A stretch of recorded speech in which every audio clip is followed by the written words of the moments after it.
So welcome to this edition of the Beacon of Light podcast. Hi. We're here with Jazzy, who you can clearly see is so comfortable as her eyes dart back and forth to the Oh, this is fun. So Jazzy, she works for Beacon Recovery, and this is going to be a new podcast that we're going to do where it's meeting the staff podcast, because I think it's important that anybody that's interested in Beacon Recovery in any capacity sees the team, not my team. It's the team, right? Because you're not mine, but you know what I mean? Yep. And what we've done at Beacon, and it's not because of anything we did. We didn't do this intentionally. It just kind of happened that a lot of the folks that work here are in recovery. You would be no exception. Correct. Correct? So what we do when we talk to people, and we've had a lot of people as I'm putting, I don't know, I'm self-conscious. Is this working? Is it on? You know what I mean? I can't tell.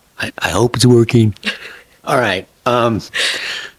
So a lot of the people we do podcasts with are, well, you know, in recovery. So I hear their stories. Are you comfortable with sharing yours? Yeah, I am. How old were you when you first, and what was it? Your first experiment? Because that's kind of what it was, right? You're like, I wonder how this is going to make me feel. I've seen how that makes those people feel. I wonder how it's going to affect me. Is that how you went? Is that what you were doing? Kind of. My older brother is 13 years older than me, and so I was about 8 years old, and I saw him drinking a beer.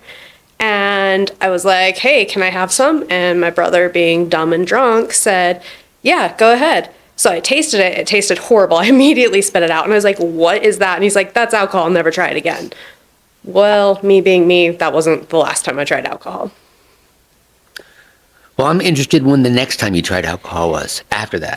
Then when I was 13, I started misusing alcohol. I started drinking almost every single weekend with my friends. Wait. I want to go to the very first time. The very first time? So you're 13. Now, when you skipped to the, I'm doing it regularly, I want to talk about that first experience. Describe that to me. So the first experience I had with drinking is I was 13 years old. Me and my two best friends, we went to this park by my house because I live 2 blocks away from a park, and we stole wine from our parents. And a whole bottle? A whole bottle. Okay, I'm turning the timer on right now so I don't get confused. Go ahead, I'm listening. So we stole a whole bottle of wine from our parents, and we went to the park, and this park had a huge fire pit, and we lit a fire and drank this whole bottle between the three of us. And I thought I was cool. Like, I had these friends, I was drinking, I started feeling good. Right out of the bottle? Right out of the bottle. Almost for just passing the bottle around. Winos that you were. Yeah. Yeah. With a fire, and I started to not feel depressed. My anxiety was gone, and I was like, I love the way this feels. This is why everybody does it. Yep. Now I see. Yep. Right? Why didn't I discover this sooner? Yeah, exactly. Because I had been suffering with depression and anxiety since I was about 9 years old. Yeah. This is a good plan. Yeah. So this is why we started doing this every day. Yep. Did somebody finally catch on that you were stealing their wine? No, surprisingly, because we'd rotate between our parents, and all of our parents just never noticed. Hey, it's your turn to steal. No, I stole one last time. No. Yep, that's literally how it went. Yeah. It wasn't until I was 14 when the FBI got involved that my parents knew I had a problem. So you get to know that I've been doing this for a hot minute, and this is the first time anybody has ever had the FBI involved. Can I hear how that happened? I'm excited. Hold on. Let me get comfortable with that one. So how that happened is we started partying with people that were a lot older than us. So we're 13, and we had people that were in their 20s start partying with us. They'd come to the fire pit with us, and I had been sexually assaulted. Oh. And as a result of these people? And okay. So we were doing that, and then it led to human trafficking. And And since I was a victim of human trafficking, the FBI got involved. This is very bizarre for me because the further we go into this, right, the further I want to go into this. Okay. You were human trafficked? Mm-hmm. What? How old were you when that happened? I was 13, 14 years old. Can you describe that? It was really interesting because I, at first... This is from a fire pit buddy. Yeah. I didn't realize at first it was human trafficking. I just knew that I was getting drugs and alcohol out of it. And that's all you cared about? That's literally all I cared about. It wasn't until... I was one of the lucky ones that still went home every night. It wasn't until my friends started missing for weeks and weeks and weeks that I realized that this was not normal. Was this one of the original three amigos? We had expanded out by this point. We had 15 of us that were underage. Just had a little network going on. Yeah. Not realizing how unbelievably dangerous your life was. Yeah. It wasn't until the people started going missing, the cops were being called because my friends Parents were going were missing. like, yeah. Yeah. But, so this thing, and if it's too personal, but I'm just, my mind. Yeah. You go wherever it is you go, somebody says, here's these drugs and alcohol, then you go over and take care of that guy at the age of 13 or 14. Then you would go do whatever that guy said, who would probably give you more drugs and alcohol. That Drugs, would alcohol, have you clothing. justified whatever it is he wants you to do. And then go home. Damn.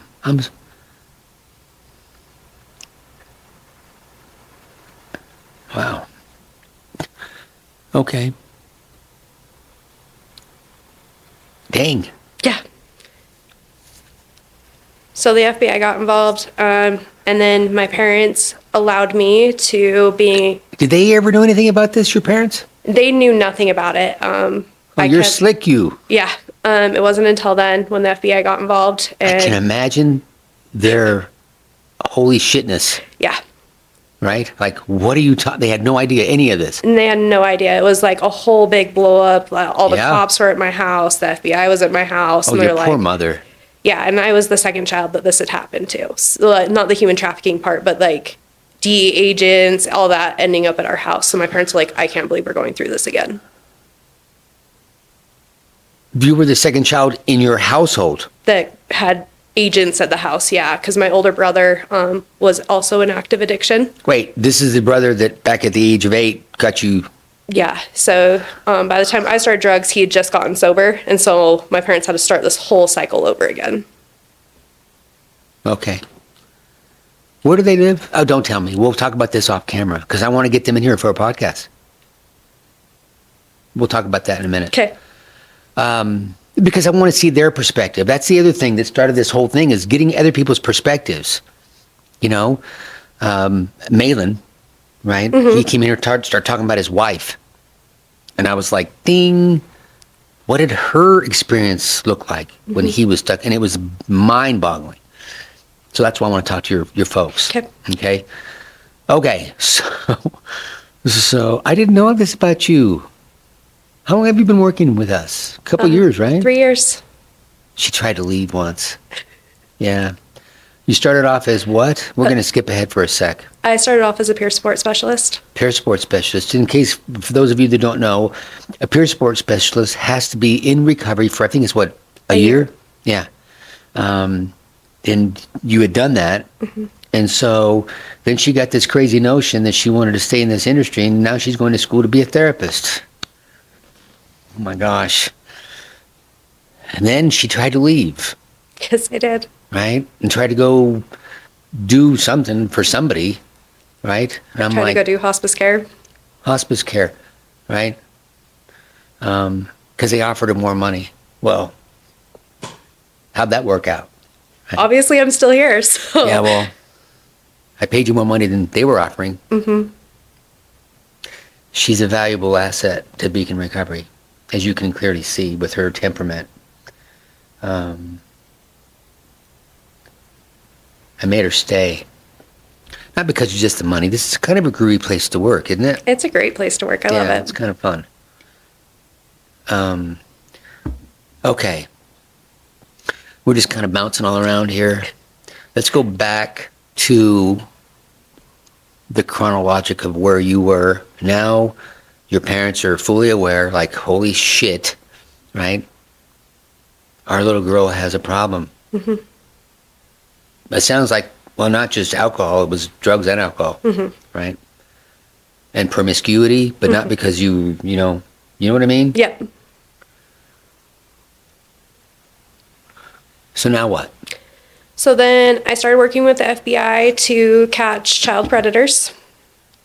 Do they have you on payroll?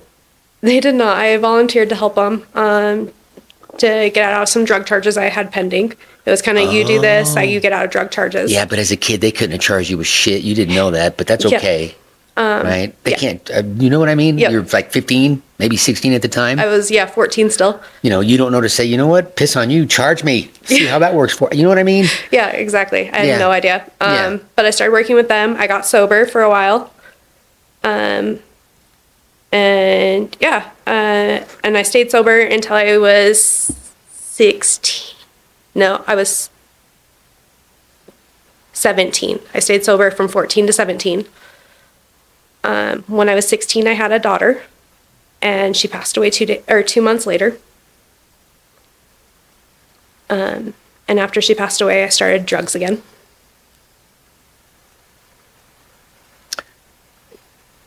Okay. So we're just going to give you my personal on that. Your daughter. What's her name? Her name's Justice. Justice. It's my position, right, that those souls, they're just coming down here for a minute. Those are the cream. Do you know what I mean? Mm-hmm. Does that make any sense? In other words, and this is just me, right? God sends all of us down here to learn whatever we got to learn. But those souls don't have much to learn. They already got their shit figured out. So he just brings them back pretty quick. Does that make any sense? I love that outlook. I've never heard that outlook, but I love that. That's my truth.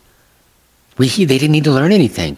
And of course, if you look at Jesus, who's plastered in my office in 1, 2, 3, 4 or 5, he's everywhere. He didn't come here to learn.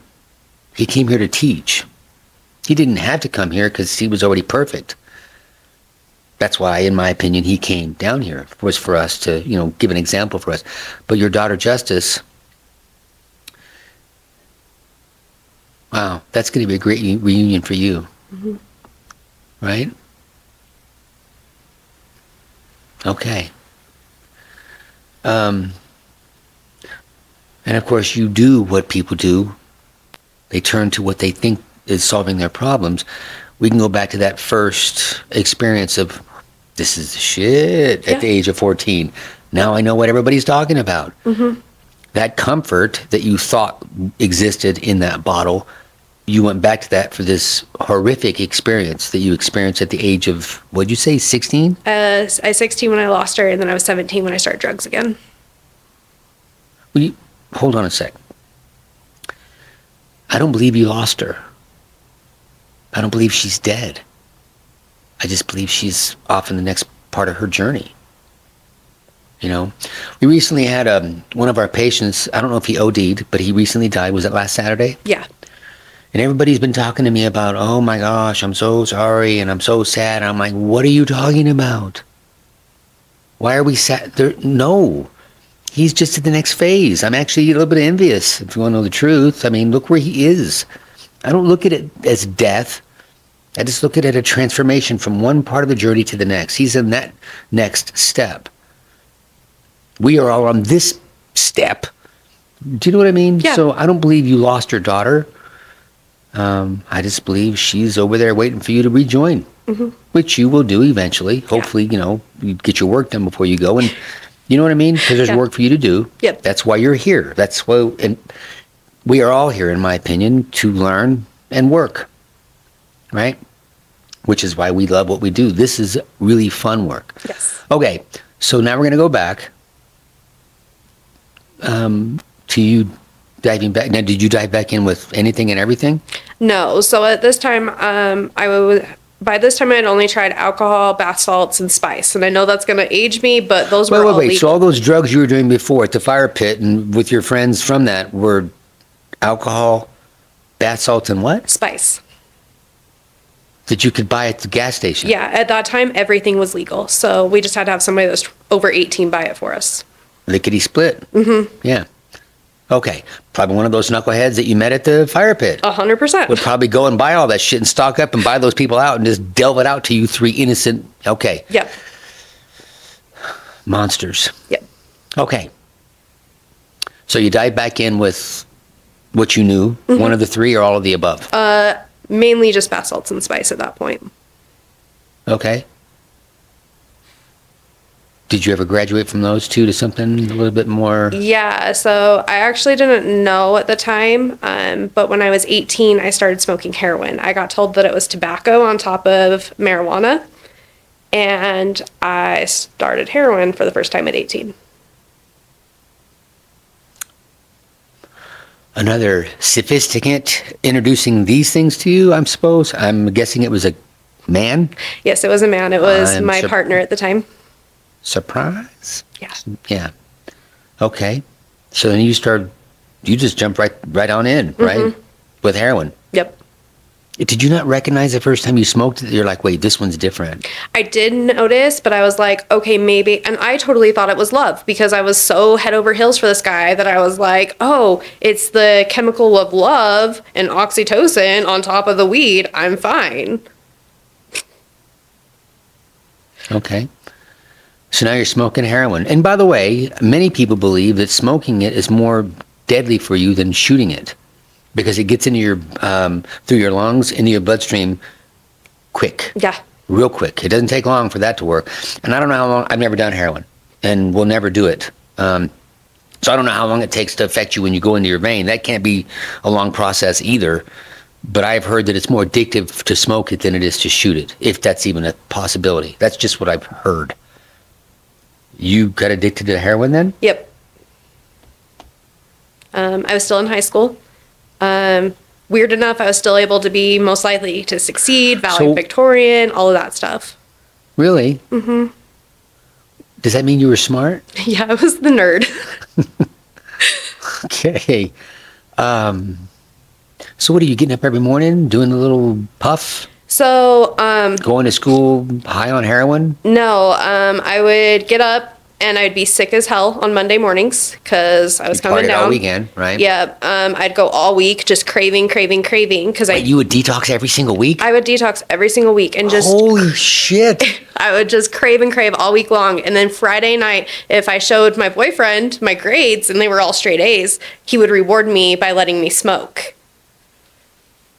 Okay. That, I can't even tell you. My gosh. Your boyfriend. Okay, honey. Who, by the way, was probably older than you? He was a year and a half older than me, yeah. I mean, that's responsible if you ask me, right? You get good grades and I'll give you some heroin. That's like, the top notch of responsible. Yeah. Because you got to get good grades or I'm going to potentially kill you. Yeah. Because that's what I might be doing. Yeah, and he didn't tell me it was heroin either. It wasn't until we broke up for the last time that I figured out it was heroin. So I went a year and a half not knowing it was heroin. What a guy. Yeah. I mean, what a guy. Why did you even leave this guy? That was crazy. This is a good guy you're with. I mean, right? Making sure you get good grades. Yeah. Okay.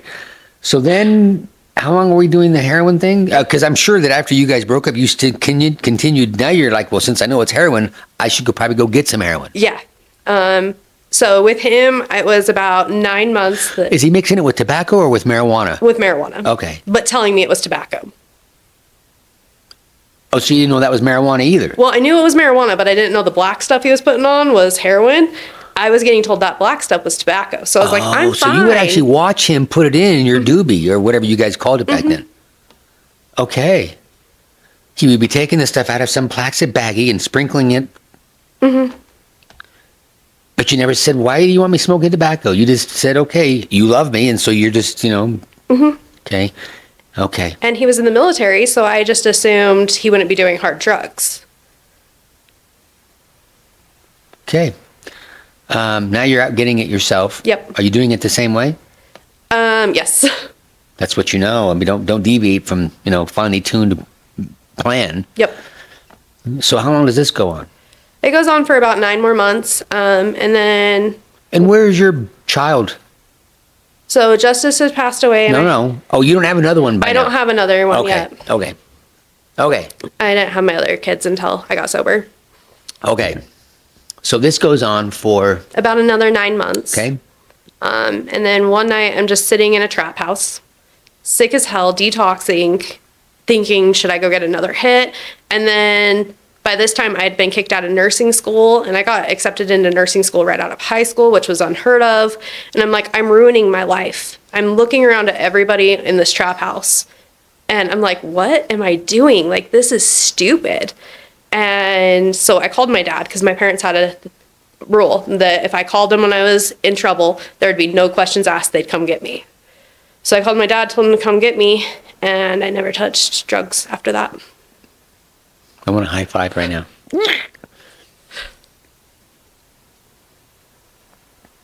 That's good end of that little saga. Mm-hmm.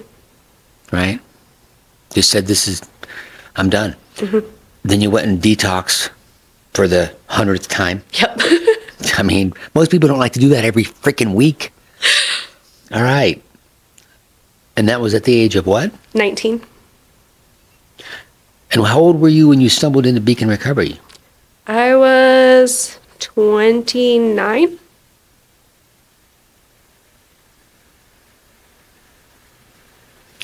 So people often ask me, why did you start Beacon Recovery? It's because you were addicted yourself. And I don't even know if I was addicted versus, and if I was an alcoholic, right? I was semi-functioning, right? But I never really, I don't think enjoyed it, Mm-hmm.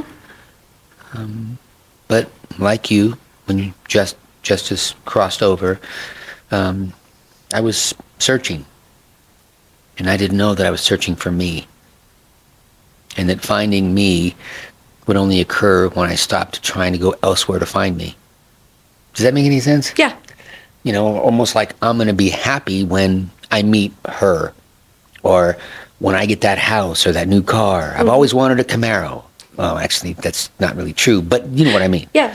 But that never happens, I was watching a golfer, forgot his name, right? And he had just won some tournament, some big thing. And this got him a lot of money, and he'd worked his ass off to get to this point. And I remember him giving the interview directly after that he had just won and worked so hard, and mentioned it.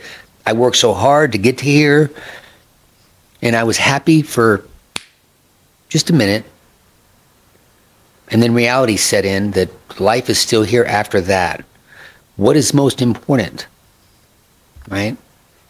Because here we have you now realizing what is most important. Because now you have how many kids? I have 2 kids now. And how old are they? My daughter is 7, and my son is 10 months old. Oh, that's right. Yeah. I remember that. When she blessed us with his presence. What a cutie. He is. Yeah. And there's where the importance lies. Would you not agree? I totally agree. But before that, though, it kind of really is jazzy. By the way, that noise you just heard was my dog protecting you, right, from anything he hears out there. Mm-hmm. So, yeah, it's jazzy. We can only be loved by others as much as we love ourselves, is what I think. 100%.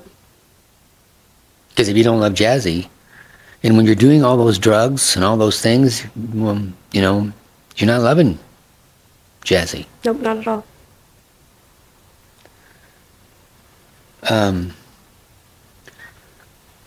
So why did you come to work at Beacon? I know we've talked about this, They don't know why you came to Beacon Recovery to be a peer support specialist. So I was working at an inpatient in Ogden, and I have borderline personality disorder. And I had a BPD episode, as I call it, and quit on the spot because Wait. You had a what? a BPD episode. I had Wait. One more time slowly. BPD episode, Bipolar. borderline personality disorder. So I quit on the spot because How did that, can you describe that? borderline personality disorder. No. Oh, The episode. the episode. I get really heightened emotions and I don't know how to regulate them. I do now. I'm in recovery from that as well. But at the time, I did not know how to level my emotions. And so I got into a fight with the CEO at this inpatient center and I quit on the spot. And Did you tell him to F off? basically, yeah. Okay. And I was hoping and praying that I'd find a job that met my values in life and would help me reach my goals. And I saw on Indeed you guys were hiring. So I put in like 4 applications for in here. Oh, because we were hiring for several positions. Yeah, you had like neurofeedback, admin, case management, peer support, and I applied for all of them. And I get this call from Clay. Yeah, it was Clay saying to come in. My Clay? Yeah, and do an interview. So I walk in. Wait. Did he arrest you as well? He did not, because I was a Davis County girl. So, Okay. Okay. but yeah, I come in and I remember I was so lost and it was you or the first person I saw. And you're like, can I help you? And I was like, I don't know where I'm going, what I'm doing. I'm here for an interview. And you were like, with who? And I was like, I don't know. And you were like, okay, come with me. And so I did my interview with you when I was supposed to be doing it with Clay. Really? Yeah. Okay. How did you do? I think pretty good because I got hired right on the spot. I hired you on the spot. Yeah. I'm pretty smart. I should have been a valedictorian instead of you. Yep. Right? That makes me pretty brilliant. Yeah. There's not any ego in what I just said. Right? So humble I am. Right. Of course, I'm being a shit. I don't remember that. That was, well, over 3 years ago, right? So we hired you as peer support. Yep. And how long did you do peer support? Oh, wait. So you came to Beacon because you wanted to do what again? I wanted a job that aligned with my values. And what does that mean? Family first, helping others, like just things that meant a lot to me. And when I met with you, I felt that this company aligned with every single value I had. And I was a single mom at the time. And I remember telling you I was a single mom. And the way you made me feel was not judged. It was almost like open arms. Because most people, they're like, you're a single mom and judge you. And you were like, no, we'll work with you. It was amazing. Yeah, that's because I was raised by one of those. And don't you think it's odd that we get so many single women coming to work here? Is it odd or is it God? Well, I'm being a facetious. It's not odd. I mean, I created that, right? I sent it out to the universe. And in a strange kind of fun way, it's my way of honoring my mother, right? That I'm drawing these single women, single women that are mothers, because in a lot of ways, I kind of associate myself with their kids. And, remember watching my mother with worry and work so hard to support me and my little sister, And so, yeah, that's why you got that reaction, is because it's not, anything other than to be championed that you're doing these things, right? Which, of course, are taking care of your kids, right? Which is why it wasn't hard for me to, tell you that you're staying here in a really lucrative for you kind of way, right? So the values. So you start as a peer support specialist. Yep. Is that what you do now? Nope. I know what she does now, by the way. What do you do now? I am the program supervisor and I'm also an intern therapist. Program supervisor, that sounds important. Yeah. Is that important? Yeah. What does that mean? Exactly. I make sure that the program runs smoothly. I'm over the case managers and peer supports. I make sure that the schedule is done and every client gets what they need because each client is unique in what they need. Yeah. And yeah, I make sure that that side, the program side, so the day-to-day functions run pretty smoothly. Then what was the other part? What is the other thing you do? I'm an intern therapist. What does that mean? I'm in school still to be a therapist, so I'm supervised by Alejandra, the clinical director, but I do therapy as a student, so I'm teaching the clients here how to live their lives without drugs and alcohol. That seems like kind of a worthwhile endeavor that you got yourself into. It is. I love it. Yeah.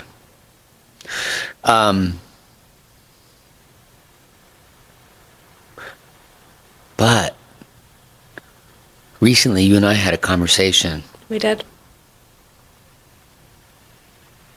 And what did I ask you to do? You asked me to teach people how to do the program supervisor. What about before that? How did I ask you to prepare to know if that's what you wanted to do? To talk to my husband and God. And you talked with your husband? Mm-hmm. And you prayed? Mm-hmm. Because, I mean, you know why I asked you to, husband, right? But also your God. Mm-hmm. That's important. That we get in line with him. Yep.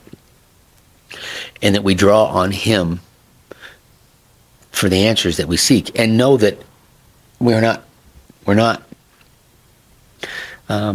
perfect. I don't call them mistakes. We have learning opportunities, right? Because oftentimes I used to think, oh, I just did that, whatever that is contrary to inviting his spirit into my life, right? And because I did that, the great deceiver, Satan, tells us, oh, you did that. You aren't good enough to talk to him, and he doesn't want to hear from you because you just did this filthy thing, whatever it is. And we believe that. Mm-hmm. Well, the opposite of the truth, couldn't that be far from? Did I say that right? Yeah. You knew what I meant, though, right? Yeah. Yeah. I don't know if that came out the right way. You know what I mean? And that's the thing. That's why I say, I want you to ask him.